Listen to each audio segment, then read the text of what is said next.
I'm so tired of the catchphrase, agents just need to adopt more technology. Not because it's not true, I get it.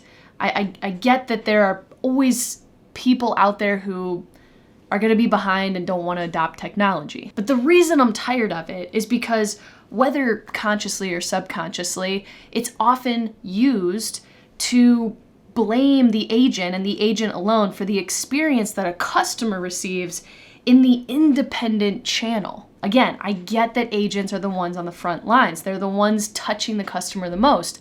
But that's like saying, the only reason we didn't score enough in that game is because our striker didn't practice enough. Doesn't matter that our midfield didn't work the ball up the field. Doesn't matter that our defense couldn't get the ball out of our half for 3/4 of the game. The striker is the one that's closest to the goal. So obviously it's their fault. This is why I was so frustrated when I heard this. But overall, as it stands today, we're looking at a little over 15 million on a total book of business from a production standpoint, and that's active policies to date, updated as of the first of this month. So as we look at that, you get the top 6 in there.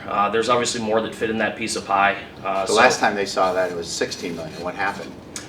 Yeah, so that's, it's a data anomaly for me. I've been really trying to figure that out because I think what we've got in there is, we've got some policies listed as 0 premiums, right? We've got some business that's with Indium, some brokered business where our folks, it's a manual data entry point.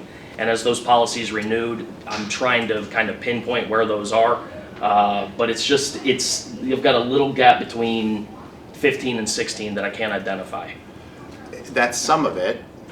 Are there any problems with downloads? Certainly we would just be able to download everything and we would get a clear view, correct? Yeah. No. So. Downloads freaking overwrite our book of business. Agents, does anyone else deal with that? Every day. Every day. Yeah. We can't get through download what our actual book of business is from you guys. If you can even imagine running a business, in July I told you I was 16 million, I was 15 million. When I go to the carriers and you push it to me, it screws up all the data on our side. And you might say, well, that's because you're in Neon, but in the legacy world that doesn't happen. Not true. We every time you guys send us something, it wipes out our data set and confuses it, makes us worse. If you can even imagine it, when a policy renews, it is the worst thing in the world for us. And so I'm embarrassed and excited to say that working with you guys as close partners, we screw each other up all the time.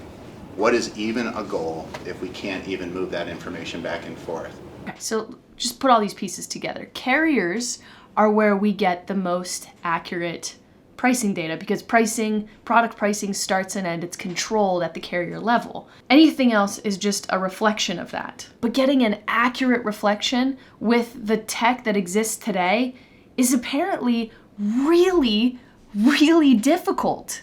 It's so difficult that a tech-forward agency, the agency that all the catchphrases about agents adopting technology were created to push people towards, that agency can't even get an accurate read on how much premium they collected in a given year. Did I get your last name right, by the way? You Is it did. You Rourke? did. Yep. Okay. You got okay. it. So Roar with a K, basically. Yeah, pretty much. This is Rusty Rourke, by the way. So Rusty is the head of technology for Burton and Company, and he was so fed up with the inaccuracies that he was seeing in his data at Burton and Company that he developed a solution, which we're gonna get to in a sec. But first, I wanted to understand what drove him to that place. So for personal lines, they enter a policy shell, and usually when they do a quote, like through PL Rater, they'll get a quote through there, and they'll enter that information. And then with personal lines download, it's 95, 98% accurate, I'd say, because it's personal lines. It's a home, it's an auto, it's an umbrella. It's relatively simple coverage, that sort of thing.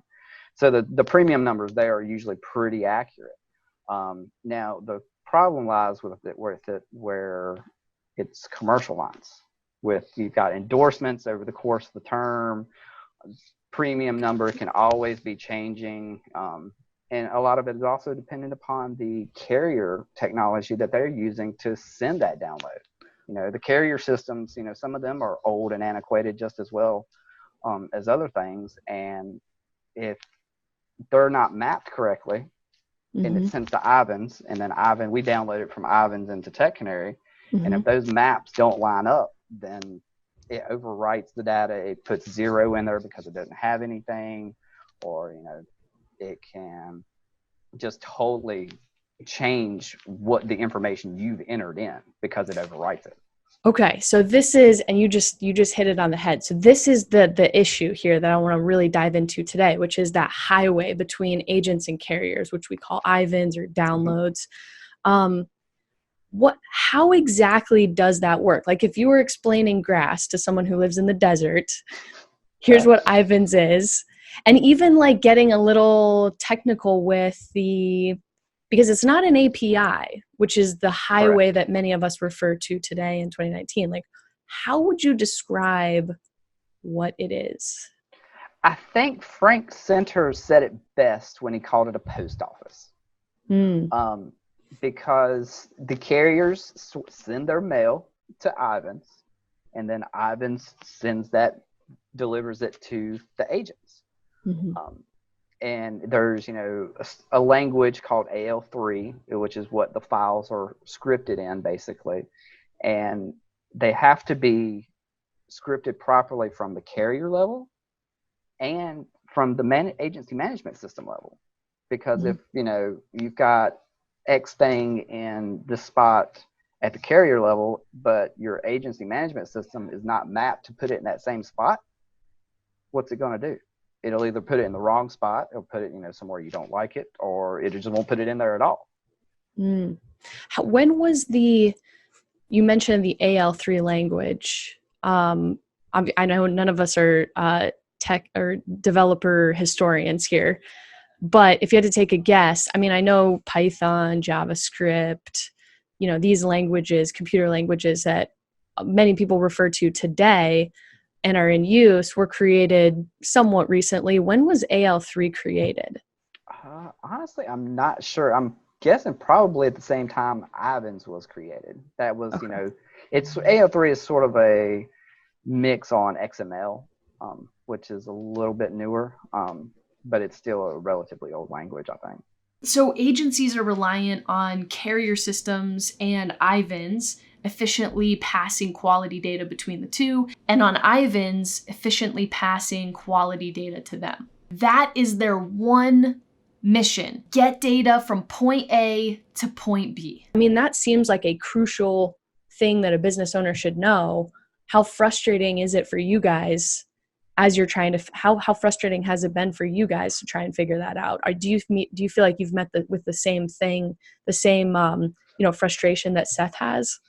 Not to that extent, because we don't do commercial download at all.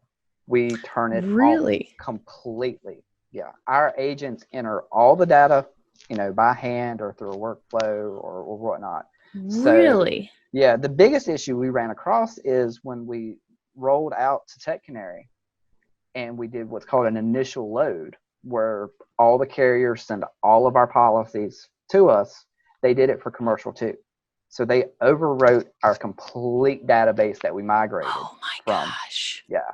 And it was a teetotal mess. Okay, now hold on a second. I want to pause here, because what you're saying is that manual entry is more accurate than the Ivans AL3 download. Yep. For commercial lines anyway. Now, like I said, for personal lines, we use it. The agents love it.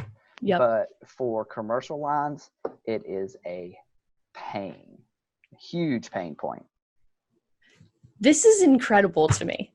Like, do you realize what we're saying right now? That the technology that was supposed to replace human hands is actually worse than human hands. Now, in addition to reverting back to manual entry on commercial lines for the sake of accuracy, Rusty also developed a custom dashboard for personal lines. I'm just going to let him explain it.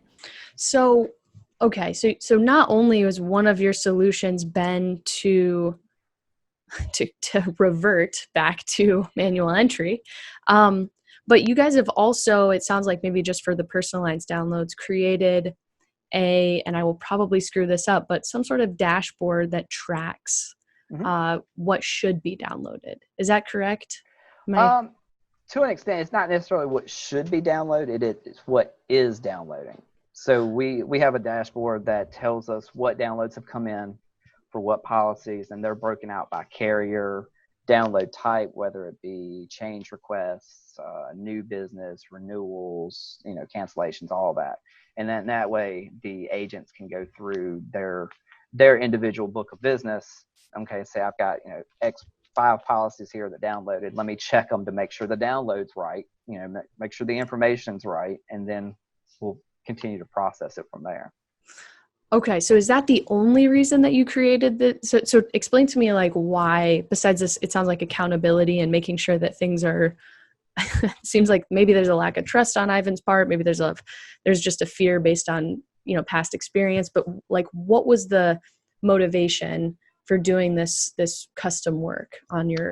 It was mainly to double check to make sure what was coming in was what we actually requested or what the actual client had requested. The reason I share this story, this is a real story.